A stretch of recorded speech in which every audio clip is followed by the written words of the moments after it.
Okay, thanks everyone.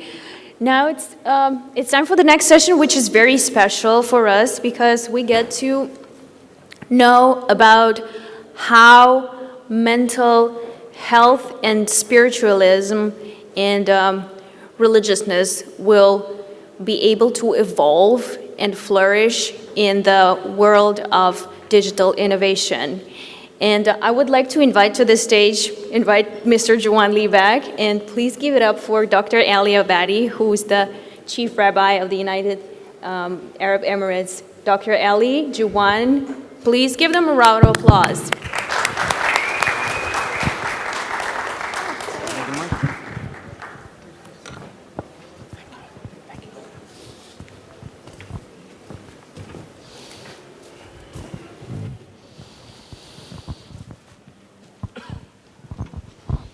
Ladies and gentlemen, we have a really interesting topic today.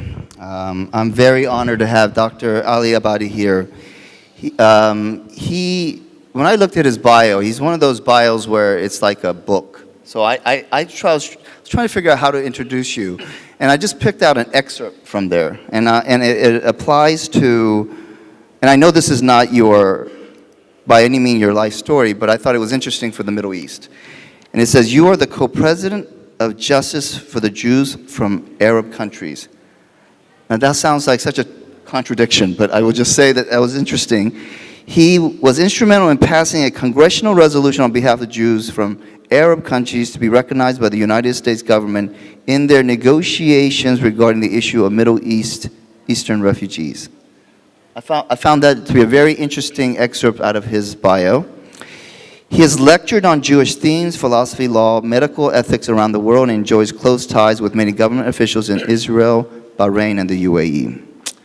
So I think the most important thing here is that Senior Rabbi, Jewish Council of Emirates Rabbi, Association of Gulf Jewish Communities. He's the most senior, rabbi in the UAE. So first, let's give a big round of applause for Dr. Ali Abadi.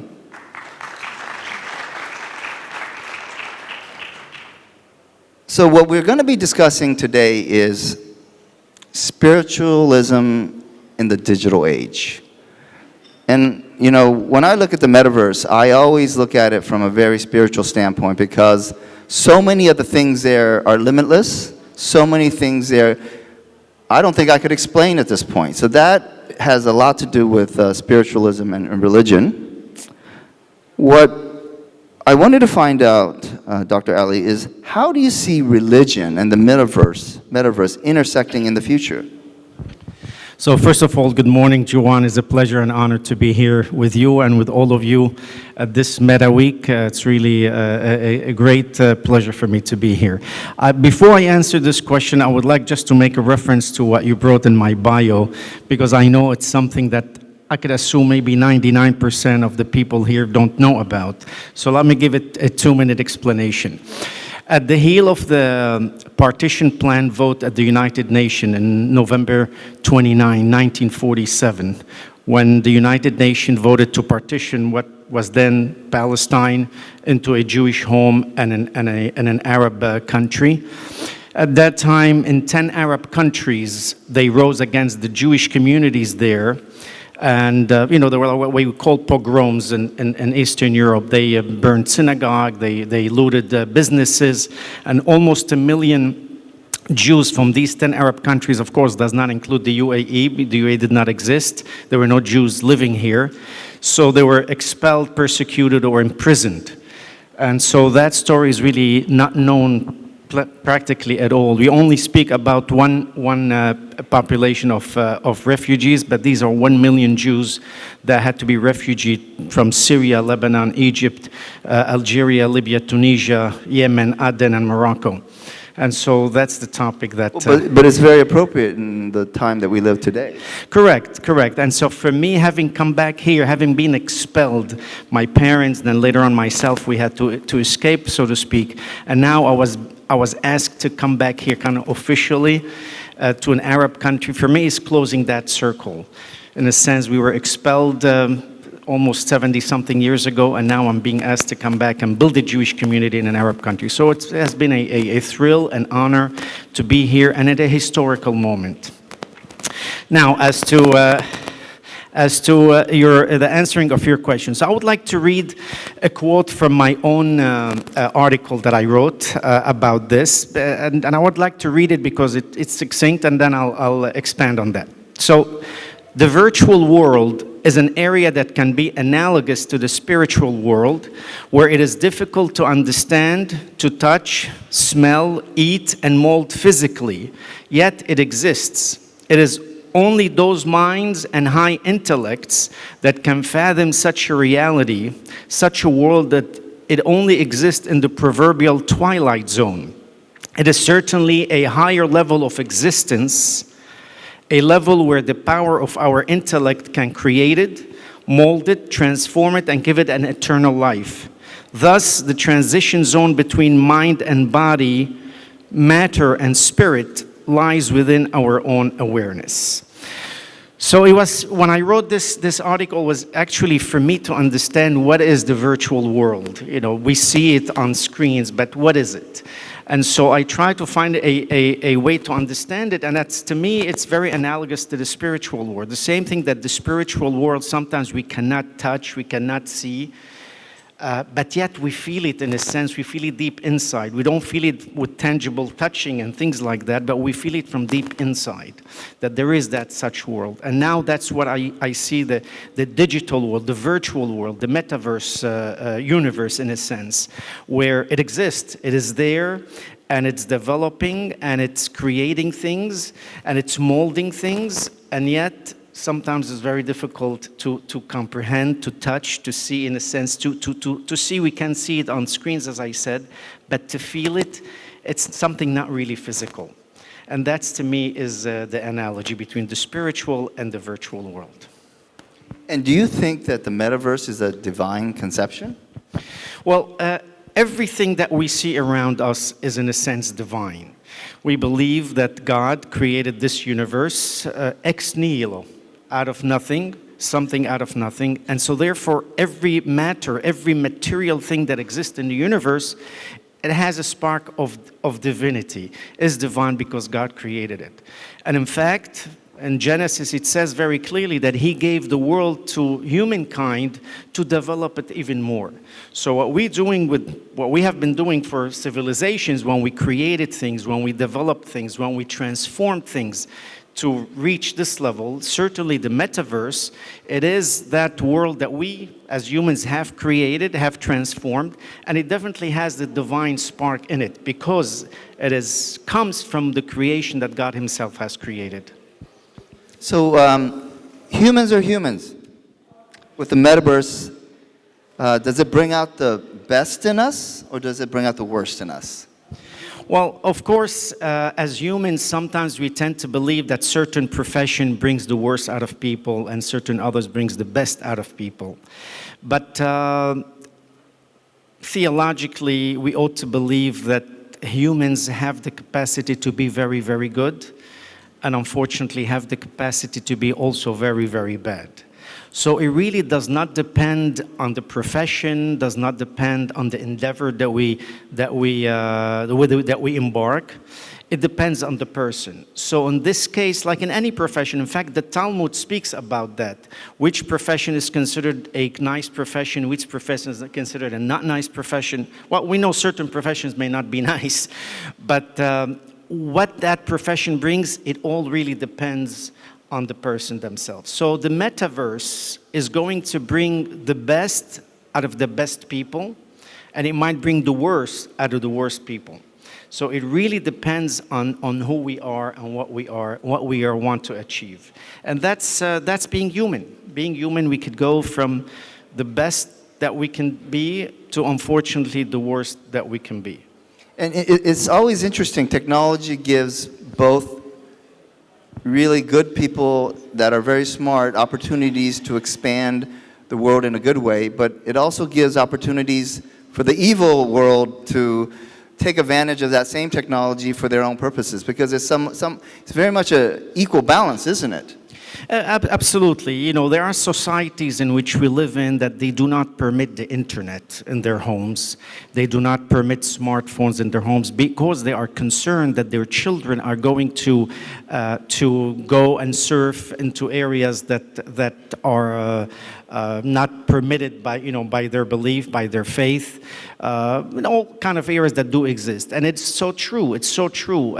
You know, the internet, the metaverse, in this case, the virtual world, can be used so much to advance humanity, to progress, to in every area of human endeavor, to learn, to educate oneself. But unfortunately, there are certain areas in the virtual world that, as you said, are you know, part of crime and promiscuity and things like that. And so we as humans, we need to have a compass as to where we want to go in the virtual world. And unfortunately, some people tend to veer to one side, to the good side, which is the good side to go, to progress, to learn, to educate, to help the world to be a better place.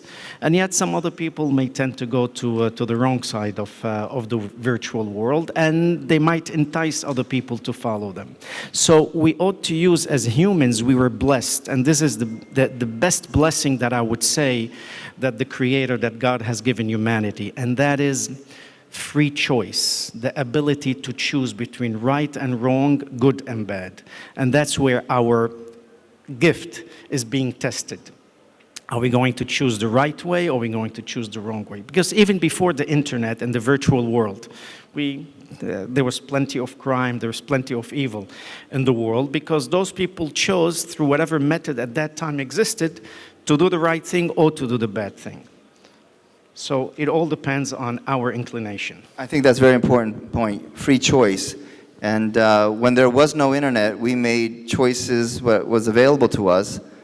And equally, when the internet existed and the choices became expanded, right? But it was always a balance between what we have available at the time. So yeah, it's all channels. It's all, we channel our energy, the good energy, we channel it where we want it to channel it. And unfortunately, our bad energy, we also channel it the way that we shouldn't channel it, but that's what we do. So Meta, as you know, I guess the new Facebook, aim is to become the virtual home to religious communities. Are there going to be synagogues on the metaverse? What's your thoughts about this? From what I understand, there are already synagogues in the metaverse. They are. I don't know how many congregants they have, but they already have synagogues in the metaverse. Look, religion, or spirituality, like in any other area of human endeavor, human thoughts, will develop in any area that humanity is going to progress and develop. So before the metaverse, it was the plain internet. And the amount of synagogue affiliations in the internet, where they put their bulletin, where they put their thoughts, their lectures, it's really very, very vast. So the metaverse is going to be the next horizon, in a sense, this next frontier for religious institutions or spiritual institutions to also inhabit that world, that universe. And so there are already synagogues there, and there is some interaction, absolutely, in that area, and it will definitely continue to progress. So the Jewish faith, and I guess also, community, globally is actually not a very large community, right? It's about maybe 15 million people. Is that correct? That's correct. Demographically, it's a very, very small faith, 15 million in the world. Absolutely, out of 7.3, 7.4 billion people, so that's very small. Yes, extremely small. Does the metaverse expand, you think, your faith and community? Well, I think all faith communities will use, and some of them are using, I know there are synagogues, and I'm sure there are already churches and mosques and maybe other temples in the metaverse. It will expand, I think it will expand people that might be affiliated with whatever faith community it is. Certainly in the Jewish one, it will happen also. The only difference that I see is that that expansion is not going to bring physically people into physical synagogues or physical churches or physical mosques. But I think the amount of people that might be involved in that, I think that will increase. Because you're going to have places that people, they may not be a house of worship of whatever religion, whatever faith it is, in remote areas. Or people, after 2 years of a pandemic, we got used to sit at home and from our bed do Zoom sessions where we dress very nicely from here to the top, and then the rest, we might still be in our pajamas. So people have gotten used to not to get up of their, or to get out of their home and go somewhere to meet.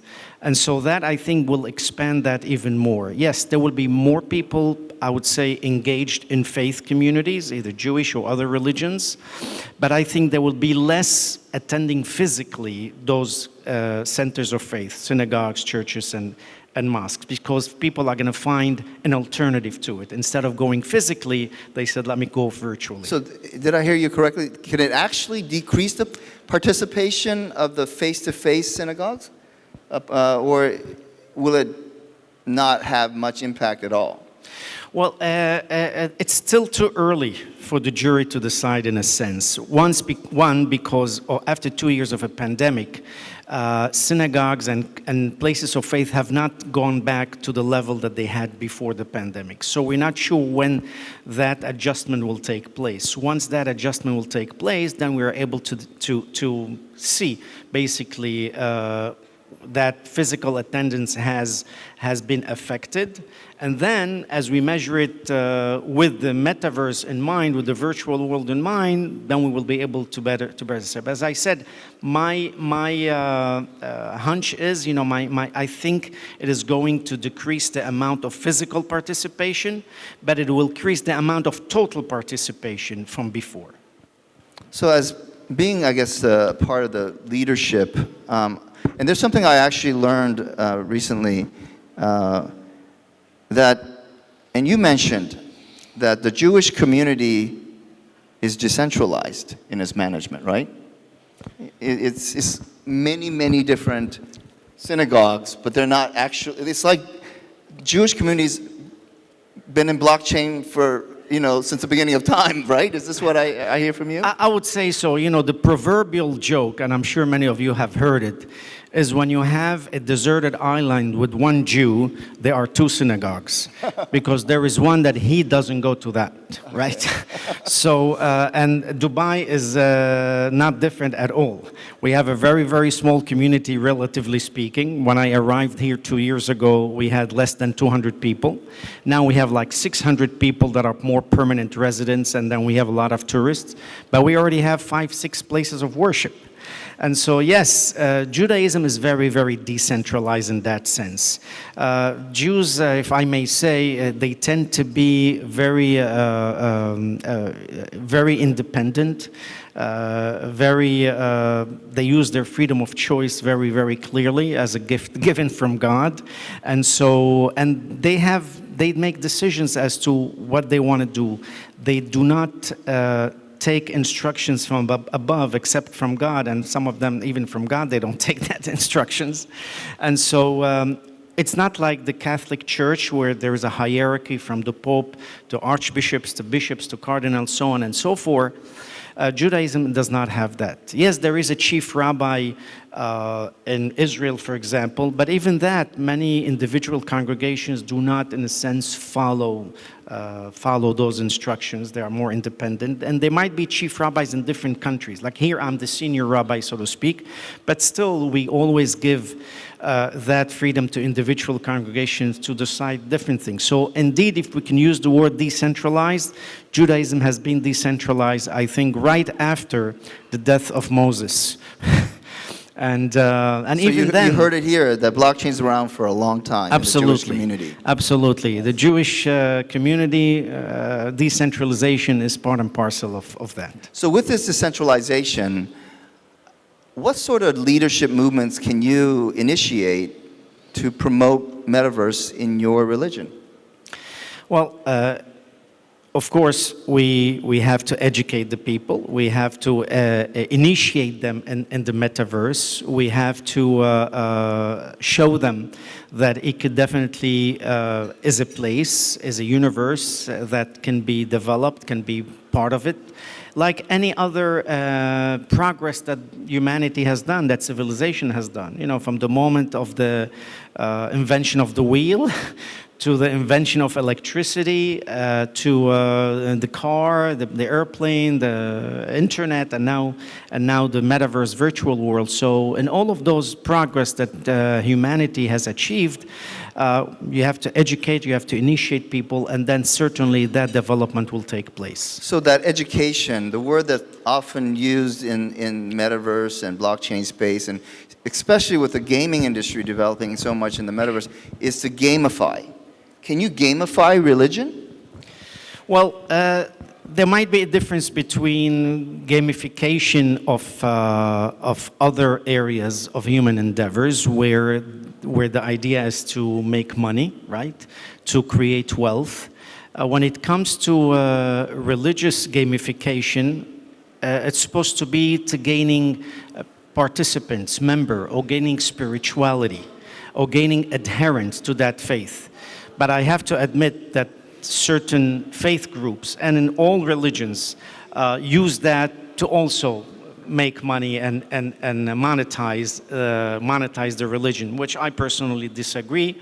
Of course, you need money to be able to develop and exist, but some of them may take it to the extreme where their sole purpose is monetizing their faith.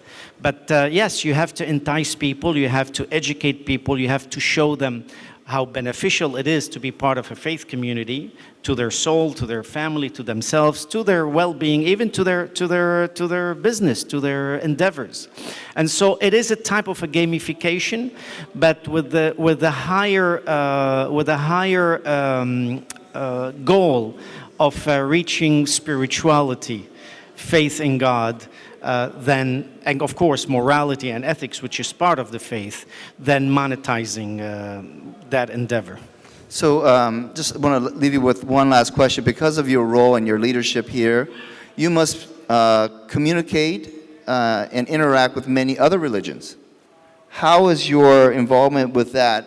Is this metaverse bringing you closer to the other religions, or what is the pattern for that? Right. So I just came back from Singapore, where I attended the International Conference on Cohesive Societies, and I do participate in many interfaith, interreligious meetings, conferences. I speak. I'm part of a panel, and so we do exchange ideas and opinions. So the metaverse is basically just knocking at the door of these meetings. It is has not yet penetrated the dialogue and the narrative of these meetings. But I do believe that in the next few years, that will change, and there will be an important part and section of those meetings. So I do believe it will take place sooner rather than later. Well, there you have it. You heard it here.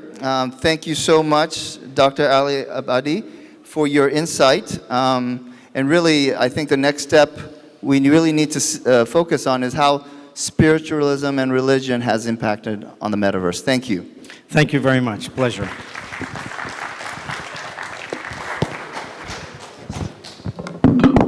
Thank you so much.